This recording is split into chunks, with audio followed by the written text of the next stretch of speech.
जरा सोचिए, आप चारों तरफ से घने हरे जंगल में घिरे हों, जहां हर आहट एक खतरा है और हर साया एक शिकारी। 1981 में योसी गिन्सबर्ग ने इसे सिर्फ सोचा नहीं था, बल्कि अपनी आंखों से देखा और महसूस किया था। ये सब एक बड़े रोमांच के तौर पर शुरू हुआ। इजराइल के रहने वाले नौजवान योसी अपने 3 साथियों के साथ बोलीविया के अमेज़न जंगलों में निकले। वे वहां सोने की खदानों और पुरानी बस्तियों की तलाश में थे, पर जंगल को किसी की परवाह नहीं होती। कुछ हफ्तों की पदयात्रा के बाद साथियों के बीच अनबन होने लगी और ग्रुप टूट गया। योसी और उनके दोस्त केविन ने एक लकड़ी की नाव बनाई और तुईची नदी के रास्ते निकलने का फैसला किया। उन्हें लगा कि यह रास्ता आसान होगा, पर वो एक मौत का जाल निकला। उनकी नाव एक बड़ी चट्टान से जा टकराई। केविन तो किसी तरह किनारे तक पहुंच गए, पर योसी नदी की तेज लहरों में बह गए। वे एक ऊंचे झरने से नीचे जा गिरे और लहरें उन्हें मीलों दूर बहा ले गईं। जब वे किसी तरह कीचड़ भरे किनारे पर पहुंचे तो वे बिल्कुल अकेले थे। न खाना, न कोई औजार और न ही ये पता कि वे कहाँ हैं। वे दुनिया के सबसे बड़े वर्षावन के बीचों बीच खड़े थे और उन्हें बचाने वाला कोई नहीं था। अगले 3 हफ्तों तक योसी की जिंदगी एक खौफनाक फिल्म की तरह बन गई। वे जंगली फलों और चिड़ियों के कच्चे अंडे खाकर जिंदा रहे, पर जंगल उनका शिकार करने के लिए तैयार बैठा था। एक रात उनकी आंख खुली तो देखा कि एक तेंदुआ उनके चारों तरफ चक्कर काट रहा है। योसी के पास कोई हथियार नहीं था, तो उन्होंने मच्छर भगाने वाले स्प्रे और एक लाइटर की मदद से आग की लपटें बनाई और उस शिकारी को डराकर भगा दिया।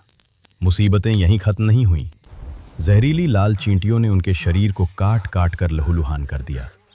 हर रात तूफानी बारिश में वे भीगते और ठंड से कांपते रहते। एक बार तो वे एक दलदल में फंस गए और धीरे धीरे नीचे धंसने लगे।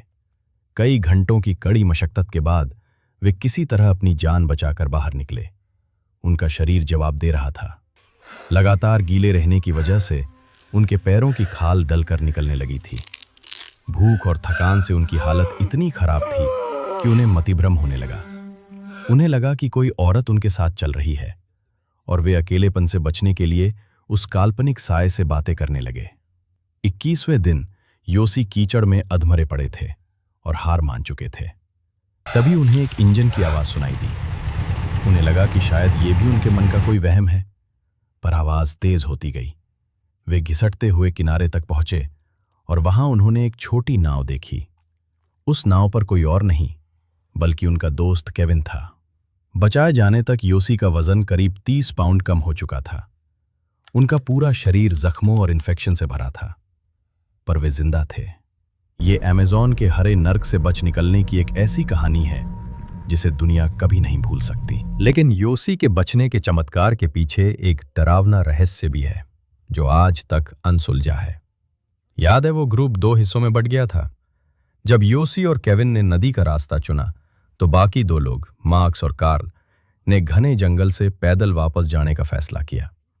उन्हें लगा कि तुईची नदी के खतरनाक बहाव के मुकाबले पैदल चलना ज्यादा सुरक्षित होगा, लेकिन वे गलत थे। थोड़ी ताकत वापस आने के बाद केविन और योसी ने अपने दोस्तों को खोजने की कोशिश की। कई सर्च मिशन भेजे गए। उन्होंने हफ्तों तक जंगल का चप्पा चप्पा छान मारा, किसी भी निशान की तलाश में, चाहे वो पैर का निशान हो, कपड़े का टुकड़ा या आग की राख।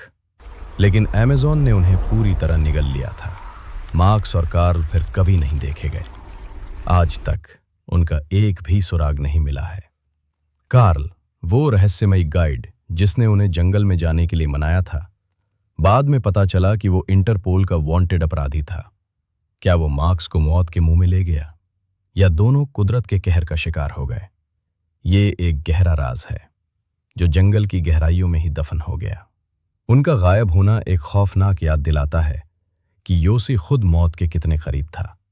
योसी के ठीक होने का सफर भी बहुत दर्दनाक था। उसने लापास के एक अस्पताल में 3 महीने बिताए। उसका शरीर भीषण कमजोरी और इन्फेक्शन से लड़ रहा था, जिसकी वजह से वो लगभग अपने हाथ पैर खोने वाला था। उसने इंसान की कमजोरी को बहुत करीब से देखा था और समझ गया था कि हमारी सभ्यता कुदरत की बेपरवाह ताकत से हमें बचाने वाली बस एक पतली सी परत है। फिर भी शायद इस कहानी का सबसे चौंकाने वाला हिस्सा उसका बचना या वो हादसा नहीं है, बल्कि वो है जो एक दशक बाद हुआ। ज्यादातर लोग उस जंगल में दोबारा पैर रखने के बारे में सपने में भी नहीं सोचेंगे। लेकिन 1993 में योसी वापस गया। वो जंगल को जीतने नहीं गया था, वो उसे बचाने गया था। वो उसी तुइची नदी की घाटी में लौटा, वही जगह जिसने उसे इतना तरपाया था, और उन स्थानीय लोगों से फिर मिला जिन्होंने उसे बचाया था। सैन होजे दे उचुपियामोनास के गांव वाले संघर्ष कर रहे थे। उनकी जमीन पर पेड़ों की कटाई और शोषण का खतरा था। योसी उनके साथ 3 साल रहा और उन्हें चलालन इकोलॉज बनाने में मदद की। ये एक ऐसा मॉडल बन गया जिससे आदिवासी अपनी पुश्तैनी जमीन बचा सके और टूरिज्म से फायदा भी उठा सके। वो ग्रीन हेल या हरा नरक जिसने उसे मारने की कोशिश की थी, अब इलाज और सुरक्षा की जगह बन गया था। योसी गिन्सबर्ग की कहानी को उनकी किताब जंगल में हमेशा के लिए अमर कर दिया गया, और बाद में इस पर एक फिल्म भी बनी जिसमें डैनियल रेडक्लिफ ने काम किया। लेकिन हॉलीवुड स्क्रीन से परे असली सबक जंगल की खामोशी में छिपा है। यह इस बात का सबूत है कि हम इस ग्रह के मालिक नहीं हैं, बस मेहमान हैं। योसी इसलिए नहीं बचा क्योंकि उसने जंगल से लड़ाई की, बल्कि इसलिए क्योंकि उसने वहां की मार को तब तक सहन किया जब तक कि इंसानियत ने उसे वापस नहीं खींच लिया। आज अगर आप तुइची नदी के रास्ते जाएं, तो पानी अभी भी उसी जानलेवा ताकत के साथ बहता है, और जगुआर अभी भी परछाइयों में शिकार ढूंढता है। जंगल बदला नहीं है, ये अभी भी बेहद खूबसूरत लेकिन डरावनी ताकत वाली जगह है, जो किसी अगले एडवेंचरर की किस्मत आजमाने का इंतजार कर रही है। योसी तो वहां से निकल आया, लेकिन अमेज़न हमेशा कीमत वसूलता है। योसी के लिए वो उसकी मासूमियत थी, और मार्क्स और कार्ल के लिए उनका सब कुछ।